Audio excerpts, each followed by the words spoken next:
Hello everyone. तो चलिए आज हम बात करेंगे सुपर कंडक्टिविटी के बारे में। बच्चे, सुपर कंडक्टिविटी आपके पास एक ऐसा फिनोमिना है जब हमारी resistivity suddenly drop to zero.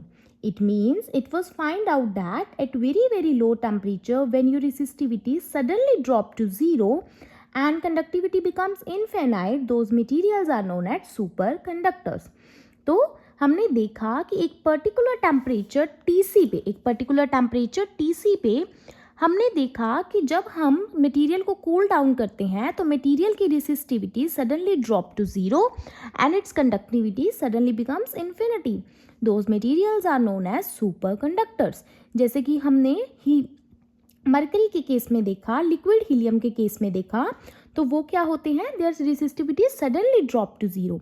Okay, तो ऐसे मटेरियल्स को हम बोलते हैं superconductors and the phenomena is known as superconductivity. Now let us talk about the physical properties of the superconductors. Physical properties में बच्चे हम बात करते हैं मीजनर इफेक्ट की। अब मीजनर इफेक्ट क्या है आखिरकार? मीजनर इफेक्ट की बात करें तो हमें पता लगता है कि सुपर कंडक्टर्स क्या होते हैं, they are diamagnetic in nature. Superconductors are diamagnetic in nature. It means they expel out the magnetic field lines out of them. Whenever you have a normal conductor, so magnetic field lines are passing from the normal conductor. But when we cool down normal conductor below the temperature of Tc, so you get the superconductors. And in superconductors, they are diamagnetic in nature. So they expel out the magnetic field of line. वो अपने अंदर से magnetic field lines को pass नहीं होने देते हैं. So below Tc, they behave as diamagnetic in nature. So it is the experimental fact that superconductor is a weak magnetic field which behave as a perfect diamagnetic with zero magnetic induction in interior. तो जब भी हम specimen को magnetic field में रखते हैं and is cooled through the transition temperature, magnetic flux originally present is ejected from the specimen. तो हम बात करते हैं कि it is the phenomena of super conductivity. Clear all of you? So here you can see that for perfect diamagnetic substances your susceptibility is very negative and because they do not allow the magnetic field of line to pass through them. So for diamagnetic substances your susceptibility is negative. So you can say that superconductors are diamagnetic in nature. Now let us talk about the critical field Hc. What is critical field Hc? Actually what happen is that whenever you apply the very high magnetic field, जब हम बहुत ज़्यादा high magnetic field लगाते हैं तो super conductors अपने आप को चेंज कर लेते हैं नॉर्मल कंडक्टर्स में। सुपर कंडक्टर अपनी ओरिजिनल स्टेट को गेन कर लेते हैं जब हम उनमें सफिशेंटली स्ट्रॉन्ग मैग्नेटिक फील्ड में रखते हैं। And that value of critical field HCT is equal to HC naught 1 minus T upon Tc whole square, where T is equal to Tc, then HCT will become 0. So superconducting phenomena depend करता है temperature पे और ये साथ के साथ depend करता है क्रिटिकल फील्ड पर भी। क्लियर? अब एक और इम्पॉर्टेंट पॉइंट आता है कि सुपर कंडक्टर्स जो होते हैं वो आइसोटॉपिक इफेक्ट शो करते हैं। What does mean by isotopic effect? Isotopic effect से मतलब है सुपर कंडक्टर्स का जो अगर हम आइसोटॉप्स उनको रिप्लेस करें so they are inversely proportional. The critical temperature of the superconductor is inversely proportional to the masses. अगर हम मास को इंक्रीज करते हैं, अगर हम हैवियर आइसोटॉप से उसको रिप्लेस करते हैं, so there critical temperature decreases and this is known as isotopic effect of superconductor. That is, if the isotopic mass get increased, the critical temperature got decreased. You know now what is critical temperature? Critical temperature is the temperature below which it becomes a superconductor. At critical temperature, resistivity suddenly becomes 0 and the conductivity suddenly becomes infinite. Now what is London penetration depth? अब मैंने बात की कि super conductors के अंदर आपका magnetic field decrease हो जाता है, आपका मैग्नेटिक फील्ड डिके हो जाता है, उसमें से magnetic field of lines pass नहीं होती हैं।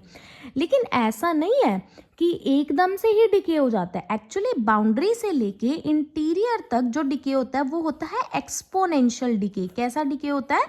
एक्सपोनेंशियल डिके होता है। That means Bx is equal to B naught e raise to power minus X by lambda. अब ये जो लैम्डा है बच्चे, इसी को हम बोलते हैं London penetration depth and it varies as lambda T is equal to lambda naught upon 1 minus T upon T C raised to power 4, and you can also write it as lambda naught is equal to under root of me upon mu naught ns e square. This is very important expression, that is lambda naught is equal to under root of me upon mu naught ns e square. तो एकदम से decay नहीं हो रहा है magnetic field super conductors के अंदर, actually हो क्या रहा है, एक्सपोनेंशियल डिके हो रहा है उसके सेंटर तक. Okay, so this is what is happening at the surface and you must know that your London penetration lambda is temperature dependent and this is the graph. This is how the B decay exponentially 1 by e times inside the conductor. So hope you all are clear with the London penetration depth concept. Now let us talk about the next topic in superconductors, that is isotopic mass. I have already told you that the critical temperature varies with the isotopic mass in inverse manner. Okay, clear all of you? Now that comes a very important point. एक बहुत important point आता है, that is energy gap in superconductor. What is energy gap in superconductor? तो energy gap in superconductors की जब हम बात करते हैं, so at T less than Tc, electron above EF make Cooper pair. So what is Cooper pair? अब एक बहुत important term आ रही है कि ये Cooper pair क्या है. Cooper pair क्या है एक्चुअली, आपको पता है सुपर कंडक्टिविटी का फिनोमिना किसकी वजह से हो रहा है, वो हो रहा है इस कूपर पेयर की वजह से. एक्चुअली क्या होता है, सुपर कंडक्टर्स के अंदर इलेक्ट्रॉन और इलेक्ट्रॉन आपस में अट्रैक्ट करते हैं. अरे भाई, आपने तो सुना है कि इलेक्ट्रॉन और इलेक्ट्रॉन रिपेल करते हैं, लेकिन सुपर कंडक्टर्स में यही तो जादू है. सुपर कंडक्टर्स का जादू क्या है कि इसमें जो आपके इलेक्ट्रॉन एंड इलेक्ट्रॉन जो है वो कूपर पेयर बनाते हैं. और एक मजे की बात बताऊं, कूपर पेयर क्या होते हैं, बोसोन्स होते हैं. कूपर पेयर बोसोन्स होते हैं, मतलब इसमें इलेक्ट्रॉन और इलेक्ट्रॉन आपस में इंटरेक्ट करके कूपर पेयर बनाते हैं. और आपको पता है वो किसके थ्रू इंटरेक्ट करते हैं, वो इंटरेक्ट करते हैं फोनोन के थ्रू. किसके थ्रू इंटरेक्ट करते हैं, फोनोन के थ्रू इंटरेक्ट करते हैं. What is phonon? Phonon is the quanta of lattice vibration. तो एक्चुअली में लैटिस वाइब्रेशन ही रिस्पॉन्सिबल है सुपर कंडक्टिविटी के फिनोमिना के लिए. तो आपके पास जो फोनोन होते हैं वो इस इलेक्ट्रॉन इंटरेक्शन के लिए रिस्पॉन्सिबल है. एक्चुअली होता क्या है, ध्यान से सुनो. एक इलेक्ट्रॉन क्या करता है, इम्पार्ट करता है मोमेंटम थ्रू द फोटोन, और दूसरा इलेक्ट्रॉन उस इम्पार्टेड मोमेंटम को ऑब्जर्व करता है. और आपस में इलेक्ट्रॉन और इलेक्ट्रॉन कूपर पेयर बनाते हैं, जो कि बोसोन होता है, मतलब कि उनकी इंटेग्रल स्पिन होती है, और ये इंटरेक्शन होती है फोनोन के थ्रू. और यही कूपर पेयर रिस्पॉन्सिबल है किसके, सुपर कंडक्टिविटी के फिनोमिना के लिए. And at T is equal to Tc, electron above EF में Cooper pair and fall below EF after releasing some energy. This energy release is also called as the binding energy of Cooper pair. और आपको पता है इस Cooper pair की जो binding energy है, that is actually the energy gap in semiconductor. So Cooper pair is a bound state of two electrons with opposite spin and equal and opposite momenta. It is act like a boson, so they no longer follow Pauli exclusion principle. वैसे तो electron क्या है, fermion, और वो किसको follow करता है, Pauli exclusion principle को. लेकिन जब वो कूपर पेयर बना लेते हैं, so it become boson and it do not follow the Pauli exclusion principle. So once the electron get bounded, they possess negative energy and energy thus released when Cooper pair are formed. Clear? और आपको पता है कितना energy gap होता है, 10⁻⁻⁴ electron volt का. ठीक है जी, यहाँ तक सबको क्लियर हो गया होगा, I hope so. So now let's move to the next page. So आपको पता है कि आपके पास थर्मल प्रॉपर्टीज में entropy.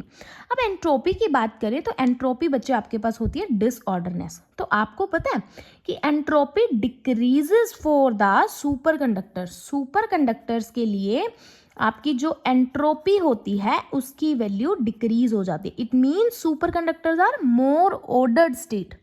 Super conductors are more ordered state.